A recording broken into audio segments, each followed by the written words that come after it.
here tonight, and we're at Ornery Mule Racing Trailhead headquarters. Yay. It's our second filming at this location. I'm just really excited about being here. Yes. You know? So this isn't actually where we're going to film the podcast. I know. But for now, we're doing it here until we get the upstairs Yes. done. But we had a pretty exciting week this week with, we won a golden shoe. Woo! So golden shoe. It's the FOMO award, and we won it for the Hennepin 100. What's FOMO stand for? Fear of missing out. Okay. Nice. So this was in the Quad Cities, and we were up against the Quad Cities Marathon. And I think that everybody was surprised when they dropped the thing and it said the Hennepin 100. Yay! Steve was there with us. Congrats. And Ed. So that was pretty exciting to take it to our new headquarters. Yeah, that's really cool. So tonight we're here with Frayah Wasmund. Yes. Hello. And Hi, Frayah. hi, Frayah. Hello. Welcome. Hi, Thank everyone. you Thank for you. coming. Thank you for having me. Yeah. How far of a drive was it for you? A little less than 2 hours. Oh, wow. Okay. Yeah, so it wasn't too bad. Yeah. Well, thank you. Yeah. Where do you live at? Madison. I like that Madison Marathon. Yeah, I have done that quite a few times. Mm-hmm. So I was actually happy to find trail running because I used to do that every year. Yeah. Yeah, so to tell a little bit about you, I believe the first time I know I met you was at Galena Sky Trail Races. Which year? The first year? So 2018? This year. This year. 2019? Yeah. Okay. Yeah, so she got to run in the couple of thunderstorms and the Oh, mud yeah. and see the course. We had to change the course part way through. Or did you do the 4 hour or the 8 hour? I did the 8 hour, but I should have done the 4. Okay. I was getting nervous because I was doing kettle. Okay. Yeah, it's a good training run. It really is. Yeah. I really enjoyed that race. Oh, well, good. And it was my first loop race I've ever done. It's fun, isn't it? Yeah, Isn't it I cool? wasn't sure how it was going to go, but I definitely plan on doing it again. Maybe the 4 hour. Well, good. Well, yeah, it'll be a good one for Kettle if you do it again this year. And we're actually a little farther apart this year, so it makes it even better. Right. So you might be able to pull off the 8 hour. Not leave after 4 hours this time. Oh, you left? I was just, the whole time, I was like, Frayah, stop. Yeah. Because I was reaching about 30 miles, and I'm like, I'm going to do something. And then, the thunderstorms made me nervous. And it was cool to watch them come off the river, though, wasn't it? Yeah. Oh the my storms gosh. rolling. Yes. That's what we were like, look at the storm. Yeah, I don't want to run in it, but look at it. Yeah. It wasn't too long. It just No. real quick. Right. And then, I was looking at your Ultra sign-up page, and you've done quite a bit. One thing that she did Superior 100, where she was second female in a time of 29 hours and 56 minutes, which is insane. Girl. She was behind Mallory Richards. Yeah. That's amazing. That was the first year Mallory did it, too. Yeah, Mallory has the course record at Hennepin 100. Yes, so and I think Superior. Yeah, too. she does, Yeah, because she's done it every year, I think, besides one since 2014. That's amazing. Yeah, so that's well, very congrats. That's impressive. really Yeah. cool. Thank you. And then you're also Bigger Than the Trail ambassador. Correct. Okay. Yes. Yeah, so tell us a little bit about what Bigger Than the Trail is. So they're an organization that uses trail running as a platform to make awareness for mental health, just mental health awareness, really.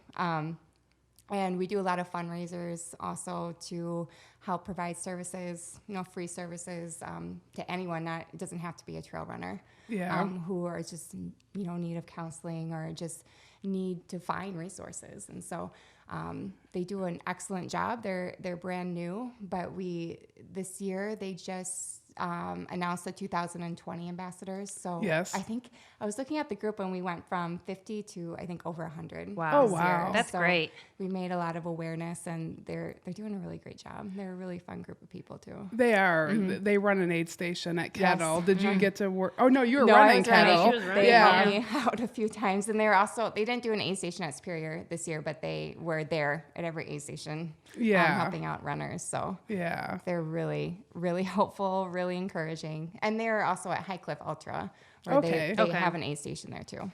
Yeah. Mm-hmm. Yeah, the Bluff aid station they run is one of our longest open aid stations. Yes. Insanely busy aid Yes. station. Yes, yeah, you see a lot of different parts of the race at that aid station. Yeah. So you see runners really happy, and then you see it Yeah. going downhill or uphill. Yeah. So what what drew you to being part of that? So I just had my second child back, I think it was 2018, where I did High Cliff Ultra. It was one of my first races after having my child. And Tommy was there, and he's the organizer for Bigger Than the Trail. Yeah, and he made Tommy Byrne. Yeah, Byrne. I didn't want to butcher your name, Tommy. Sorry. Yeah. And so he made the speech, and I just instantly was, I have to do that. You know, there's just amazing organization. He was brand new at the time, and I reached out to him right after that race and told him I was really interested. He said that he was doing an ambassador program, and a couple weeks later I applied, and he let me do it. Yeah. So if it wasn't for that race, I would never have known, really. Well, you've kind of had a, fight to where you're at now as well, which probably spoke to you Very on much. this. I've been, my story, I don't know like how deep we want to go, but I struggled very much with eating disorders and anxiety and depression, really all through my life. I've always kind of been predisposed to anxiety, and it kind of manifested into an eating disorder and some OCD issues. So the only thing that really kind of settled down for me was finding trail running. Okay. And it wasn't even the trail running. I think it was just being in nature. Yeah. And, and moving with the earth. And so I've been very, I'm fully recovered. I've been recovered for, I think it was my 10-year anniversary. Not 10 years yet, but I think 7 to 10 years I'm about recovered. And I've been trying to find ways to give back. I kind of feel like so many people help me, and I feel like I just need to share my story and so Tommy kind of came at a perfect time where I just, I was finally willing to share my story and be more open about it. And I felt that was the perfect group to do that with. Yeah. And then I feel like in the trail running community, we find that there's a lot of people that have those stories, and it helps you feel okay with that. And it's funny because, that's obviously not why you go into trail running. Yeah. And so I never knew that. I remember one of my first races, and a woman What was your first race? My very first race was Bridger Ridge Race, and this is a 20-mile race in Montana. Okay. And you're just running this crest of a mountain the whole time, and it's actually, what made you decide to do that? One of my good friends told me about it because I was actually doing obstacle course racing at the time. I was really big in Tough Mudders and stuff, and I still wasn't a runner. It was like not cool to say you're a runner. And so I really didn't. I never, I think the most I ran before that race was a 5K, and it was because I had to in the military. So what did you do in the military? I was in the Coast Guard. Okay.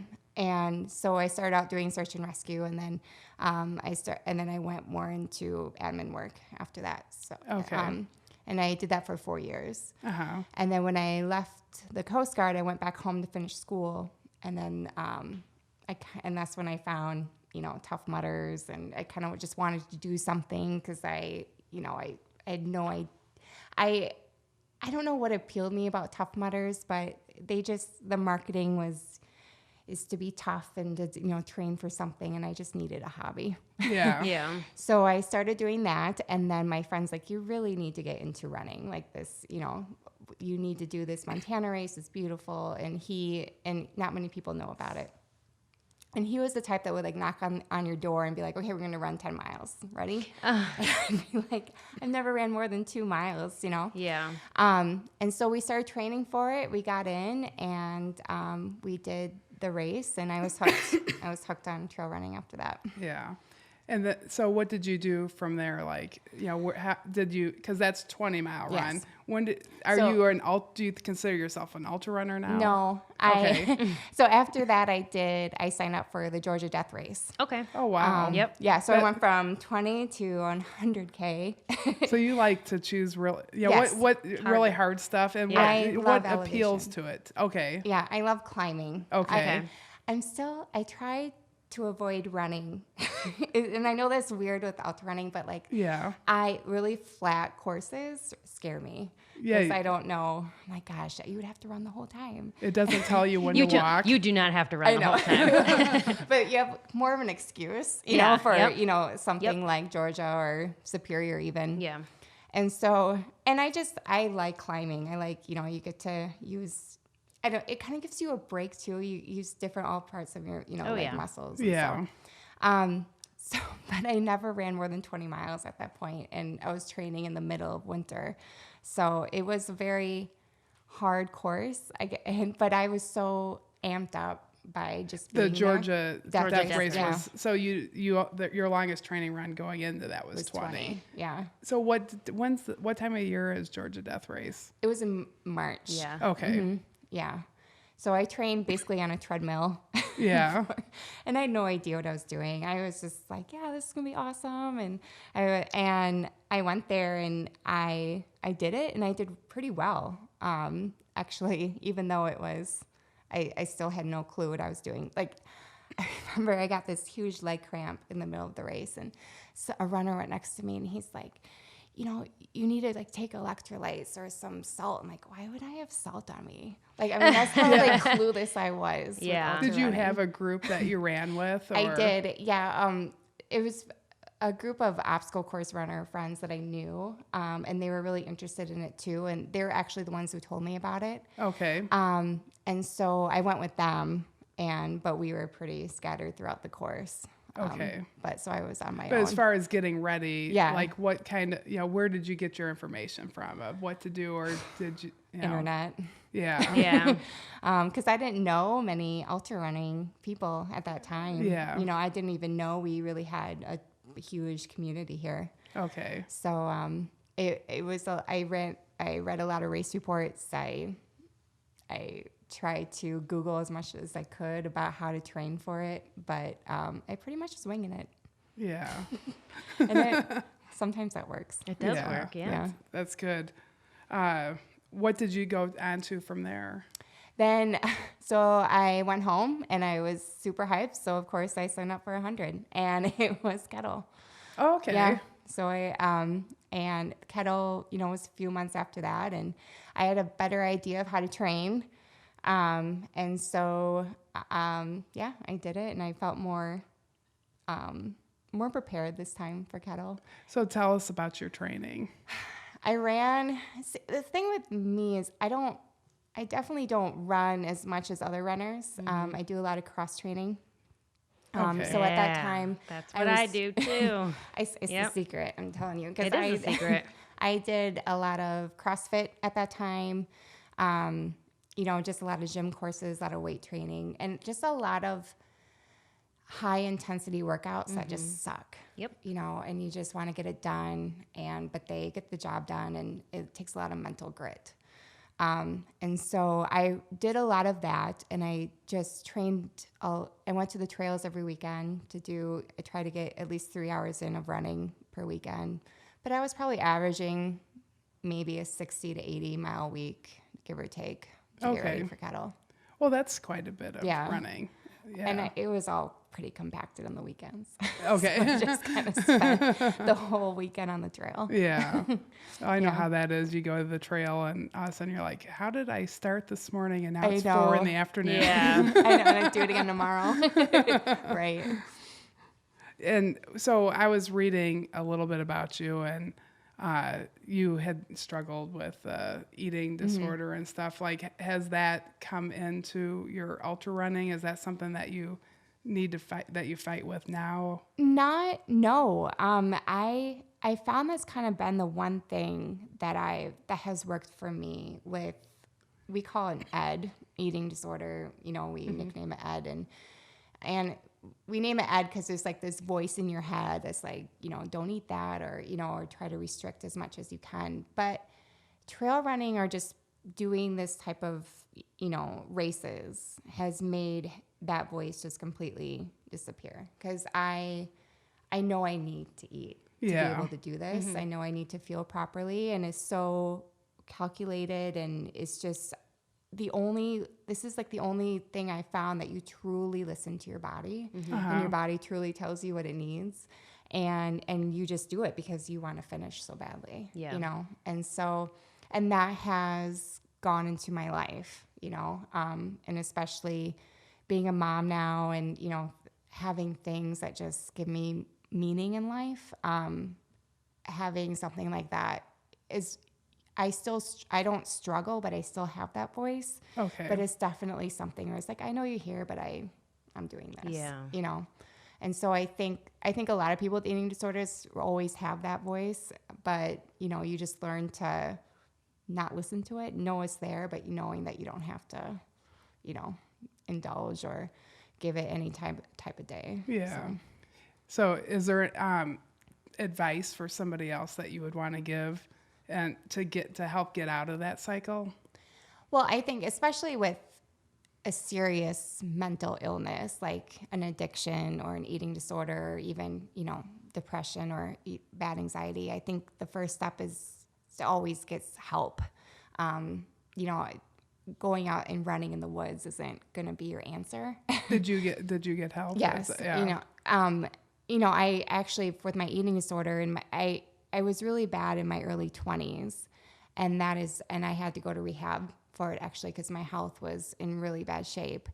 And then after that, I was back into the Coast Guard and really struggling with trying to find purpose in my life or meaning, and so even recovering, I think the big battle with recovery is trying to live your life without using your old coping mechanisms.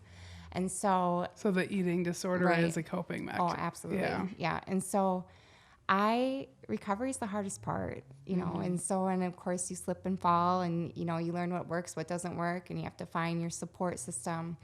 But it wasn't until, you know, my friend told me about that Montana race where things just started to kind of slowly make sense for me.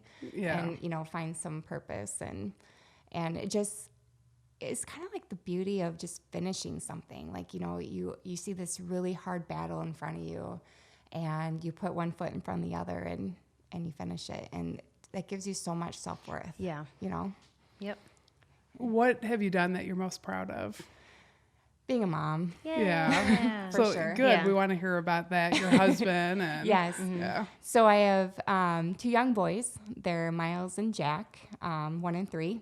Oh my. Yeah, so I'm busy. I actually really enjoyed the drive down here. I didn't have any music on. It was just pure silence, and I loved it. But it's awesome. They're very. They never stop moving. They never stop talking. They never stop Asking questions. Yep, we're in the big why phase now. Yeah. Yes. And you can get down a really weird rabbit hole. Those You whys. can. Yep. But and my husband Pete, he's my main crew person on my races. And where did you meet him? We actually met at a bar. Okay. Oh, cool. Yeah. So gosh, 6 years ago. Okay. So and we were kind of hooked since. I mean, we spent every day together pretty much since we've met. So, and he's a wonderful person, very caring. He had no idea what ultra running was when I met him. Okay. And I was knee deep in ultra running then, and he's like, "You do what?" Yeah. And I'm like, he's like, "People do that." And so, but he's a great crew person and great father. That's awesome. Okay. Does he do any running No. himself? No. I made him do a 50K with me when we were dating at Devil's Lake. And Okay. Dances with dirt. Yeah. Did he And say never again? I thought he was going to dump me. We had a couple. I think every person dating should do an ultra run together. That is Yeah. the ultimate test, isn't it? You really should, because you learn so much about each other. Just what drives someone crazy, how people's breaking points. Yeah. And so we learned a lot about each other that day. Yeah. He was giving me the silent treatment at the finish line. Oh no. Well, he sounds like a great support. Yeah. For you and a good crew person. Yeah, Yeah. he anticipates what I need in the race. He never have to, ask or, demand what I need. He already knows, and he's helped me through some mental slumps in a race, and he just knows what to say and what to do for me. So it's been That's awesome. really nice to have that. Do you use pacers and stuff? No, the first time I used a pacer was at Kettle this year with Ryan Norton. Okay. He paced me, but I'm usually a lone wolf runner. Yeah. Yeah. And that's mainly because I just go like every runner. I go through, it's like me and my brain the whole time. And I like that part of running, and I like to have that with myself. But I also, Ryan's a good friend of mine, so he asked me if he could, and we haven't seen each other in a long time, so I thought it would be a fun opportunity, and it was. We had a really fun time out there. And he's part of the Bigger Yes. Than Trail. Okay. Yeah, we did Kettle. He did the 100K. I did the 100 miler in 2014 together too, and that's where we met. Okay. So he was just getting on the scene the same time I was. On the trail running scene, or okay. Right. So and we've just always stayed in contact since. Yeah, he's a really great guy. He is. We want to You have need him it, on the he's show. a Yeah. great story too. Yeah, tell him that he Yeah. needs to Ryan, get on the show. bring him down here. Yes. So I also read, that you had struggled with anxiety. Has trail running helped you get past that? Absolutely. Absolutely. I don't have the anxiety issues I've had since trail running. And that's the one thing that has really just gone away. And that it's just completely leveled me out. There's something with running, like I've said before, that makes my life just really simplified. And so that's the one thing with my, my mental health history, that's the only thing that has worked. Yep. It's just, and I don't know if it's the running part.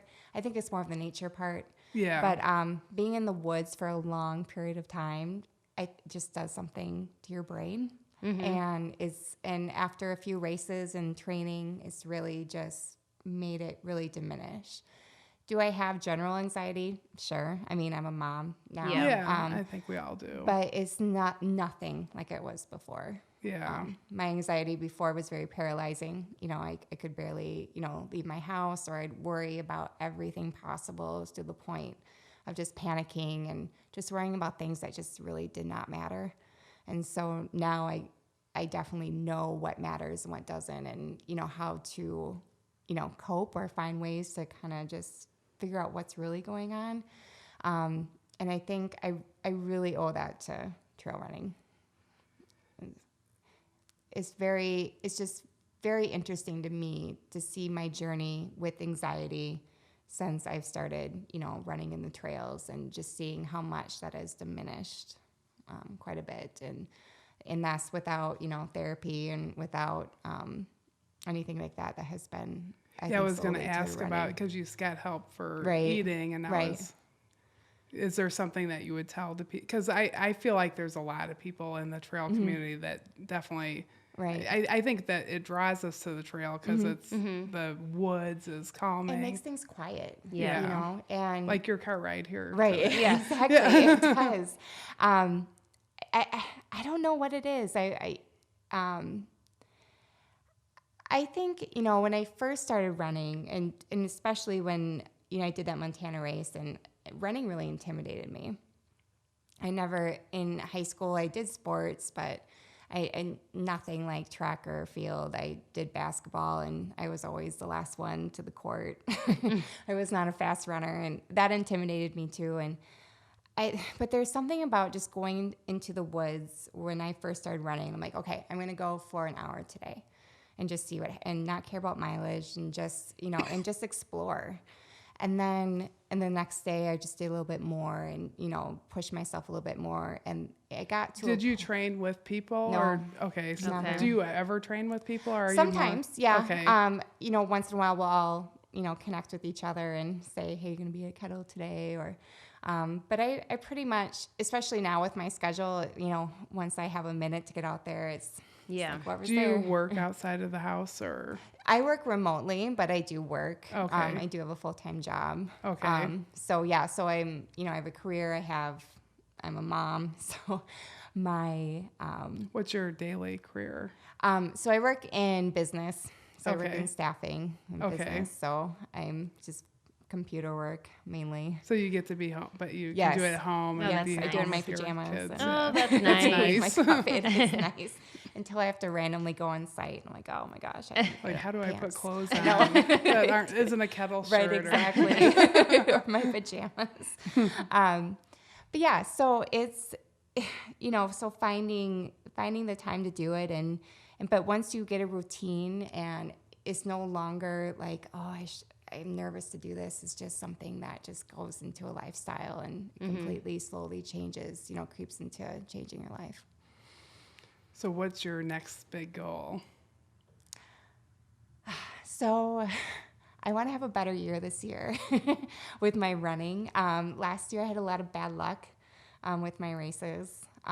So this year I want to do Superior 100 again. Yay. And have my goal this year was to get, I think, 27 hours. And Okay. I was doing really well, but I fell in the middle of the race and actually broke a rib and cracked my sternum. Oh my Ooh. gosh. Yeah, it was a good fall. Well, it's a pretty rocky.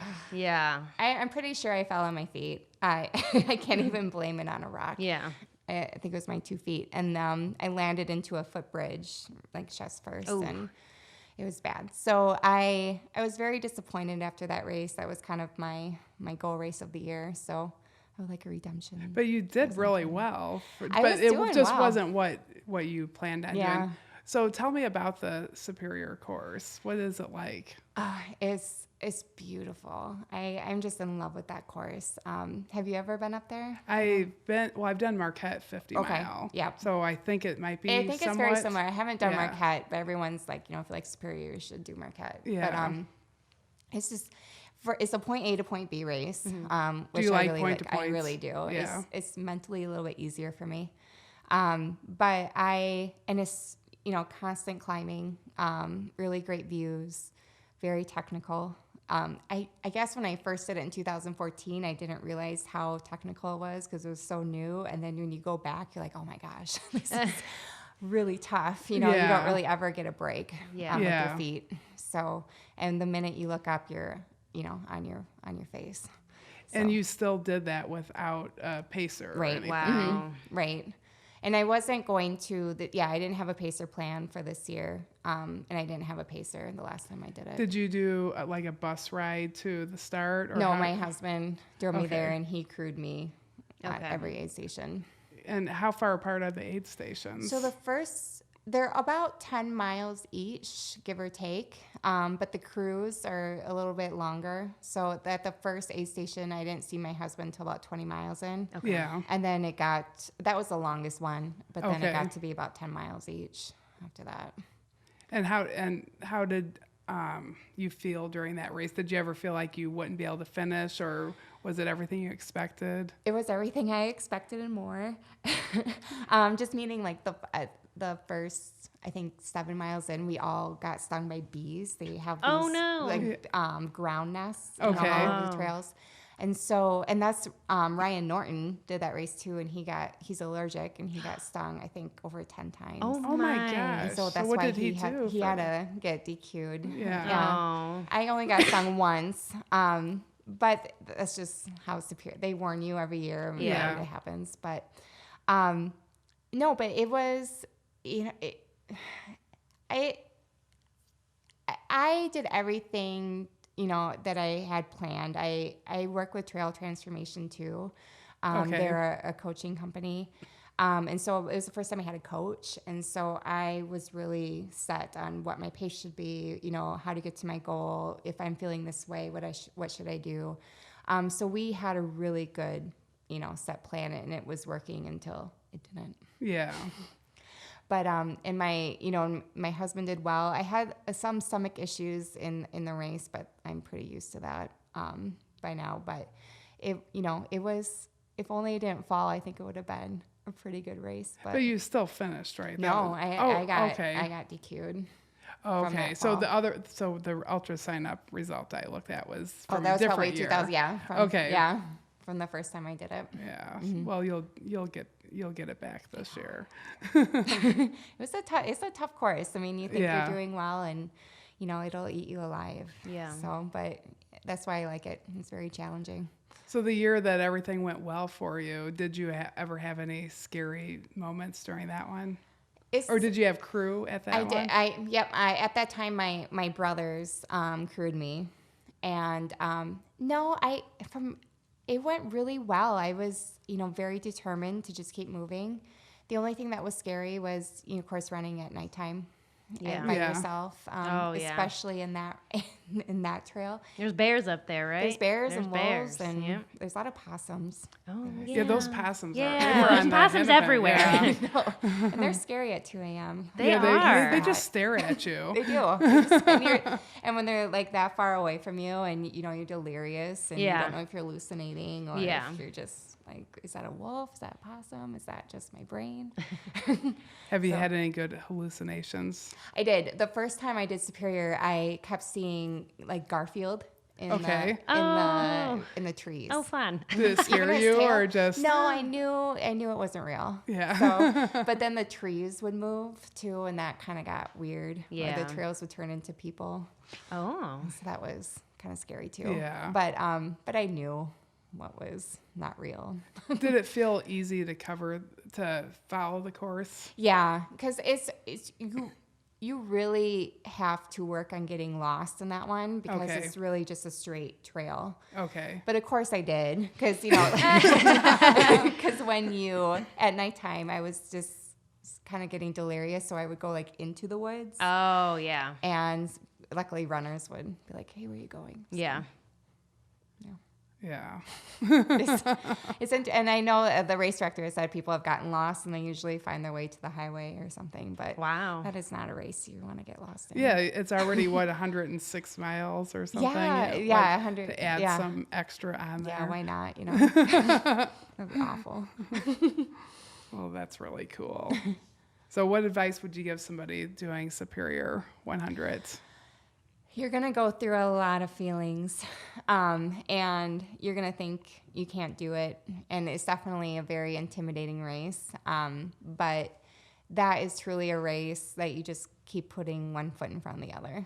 Because that race, man, like, I think everyone kind of goes through downs on that race and ups, and you find your up in weird times in the race. And so it's just neat to see where everyone kind of falls, with their times. And that's truly a race where you will be truly amazed at what you can accomplish, and Yeah. you get to see amazing views. Yeah. And the community up there is really neat. And they're an awesome group of people. Yeah, the Minnesota group Yeah. is really great. Yeah, John they're fun. Storkamp is He fantastic. does a great job, and he's Yeah. a great race director. He reached out to me after my fall and made sure he Oh, emailed that's me. good. Oh. I know, and made sure that I was okay. And a lot of the racers up there reached out to me because it's like a family reunion. When you go up there, you get to see everyone just like Kettle is. And Yeah. so I think a lot of people knew I was disappointed. So it was nice to, feel the love. Yeah. Yeah. That's the trail Yeah. community. Yeah, That's it really great. is. Yeah. Yeah. Well, good luck on that. Do you need to get into the lottery to Yeah. get in that? What's the date for that? January 1st.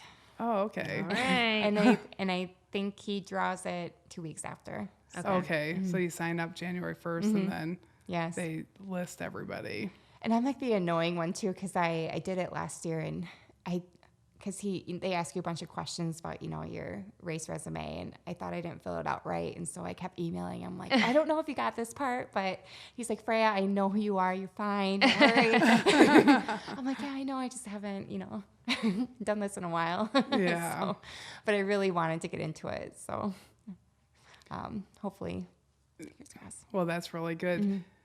Do you have a blog or something? I do. I was just talking to Stephen about that. I'm Okay. not being very good at keeping up with it, but Well, we want to I read can't imagine it. So. why. It's not like you have I small have children all or the time. anything. Yeah. yeah. But I can get you that link. Yeah, we as can well. add the link Yeah. when we Yeah. share the Okay. show. Yeah, it'll motivate me to keep writing. Yeah. Yeah. No, that's good. And what I read that I found on you was all great. You're thank you. very motivating to people, and it's you. so nice what you're doing with Bigger Than the Trail. Yeah, that's awesome. Thank We you. like that group. Yeah, and I'm glad they're such a big presence at Kettle. Yeah. Oh So, my gosh, yeah. Yeah, they're And all over. Yeah. Anytime I go to any Wisconsin race, I see them. they do a really great job to make sure they're there, and they help out, every runner, and they're a very caring group of people. So I think it's definitely, they just fit right in with our community, and they're all runners themselves. So Did you go to their Friendsgiving run? I didn't, I couldn't, because I had my boys, and they're not old enough yet for that stuff, but I wanted to really bad. I heard it went really well. They had a great outcome. Yeah, it Yeah, looked how like do they you had a get good out with outcome. your boys? A lot of juggling. Yeah. So my husband, when I'm knee deep in training, he's a saint. So I try to wake up really early in the weekends and get a 3-hour run in. So I'm home by 10, 11 a.m. But it's hard because in Madison, like I usually train at Kettle, and it's about an hour. So it's 2 hours of driving. Yeah. So I have to fit that in. So I'm gone for about 5 hours.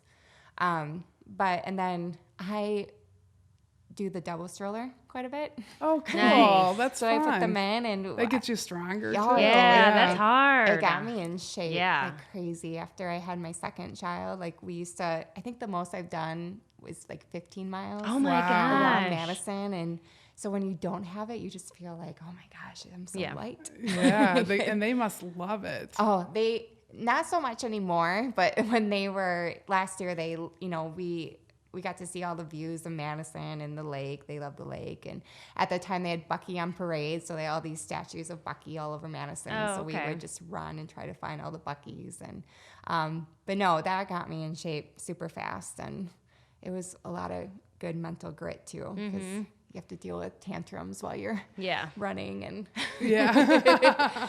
and just but no, we had a lot of fun. I'm glad I got to do that with them. Yeah, that's really cool. And I think that's for any runner. If you want to get into shape, just put like a bunch of bricks. Put a bunch of double bricks in a stroller. stroller. Borrow somebody's double Go at it. stroller. Borrow Yeah. someone's kids, push them around. Yeah, I think that most parents would be cool with that. Yeah, Oh, I please, know. you want to take them? Go right ahead. Right, exactly. Are you Yeah. offering up your children for people to push I them will. around in the They stroller? will. And if you want some Come to mental grit, Madison. yeah, they're good. They have some good tantrums. So Oh, good. yeah, perfect. Yeah. It teaches you patience It and does. mental strength. And Yeah. Or you just put your headphones in and you're like, can't hear it. I can't hear you. That's great. Yeah. So one last thing, like how can people get involved with Bigger Than Trail? Like what's something that we can do to help or? So I know Tommy and the crew does a lot of fundraising events, and I know you can donate anytime. Okay.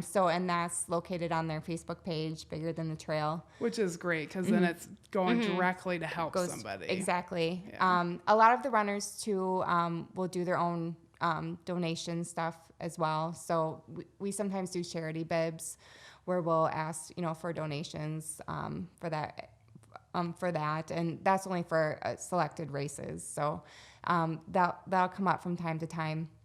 But yeah, any time or if you need resources or if you know someone who needs resources, just reach out to one of the ambassadors or to Tommy, and they will connect with you right away and get you started. How about if somebody wants to volunteer with them? Like, so you said that they do like 3 different aid stations. So Yeah. So I know they're always looking for volunteers, at least from the last aid stations they've done. I know that was something they've always needed. So you should be able to find them on Facebook right away, just to reach out to Tommy or reach out to one of the ambassadors. And we try to share and post as much as we possibly can, if we need volunteers. Or if you just want to volunteer, just reach out to Tommy or me or anyone else in the program, and they'll hook we you can up. share a link Yeah. on Right. it when we do this. But yeah, thank you guys Yeah. for doing that. And Yeah, it's great.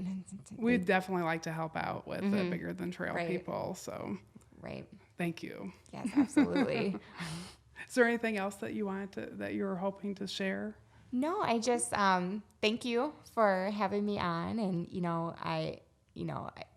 I'm trying really hard, as bigger than the trail is too, just to, keep break the stigma of mental health. And Yeah. Absolutely. and I think the trail running community, like you said, is the perfect, place to start, as many of us have our own stories and journeys. And so it's nice to be part of a community where we all can connect and share our Yes. stories and keep breaking the stigma with mental health. So thanks for letting me share my story. Yeah. Well, thank you You're for welcome. coming. Thank you. Thank you, guys. Yeah, so we'll be sharing this on, we'll have a link on our Ornery Mule Racing Facebook page, and then we'll be on YouTube, and then we're on podcast. We got a link for all that on our website. Okay. And so people can leave comments on there if you got any more questions for you. And also, we're looking for comments too, because our next show, we're going to be filming upstairs in our room. So it's pretty cool. Yeah. And so we'll pick some people from the audience, that leave messages to be for our first audience. Maybe you'll come fun. out. Yeah, I would love to. And maybe we can get Tommy out here. Yeah. Yeah. I know. I'll get on Tommy after Yeah. this and say, you need to do this. Because Yeah. I know he would love to. Well, we did reach out to him, and he was going up to Superior. Right. Yeah, that's what I heard. Yeah. So, but we've had a little bit more practice now. So. Right. No, he would. I know he would love to do it. Yeah. So. Yeah. Well, thank you. Yeah. You. Well, thanks for coming. Thank you. Yeah. Thank you, Good everyone. night.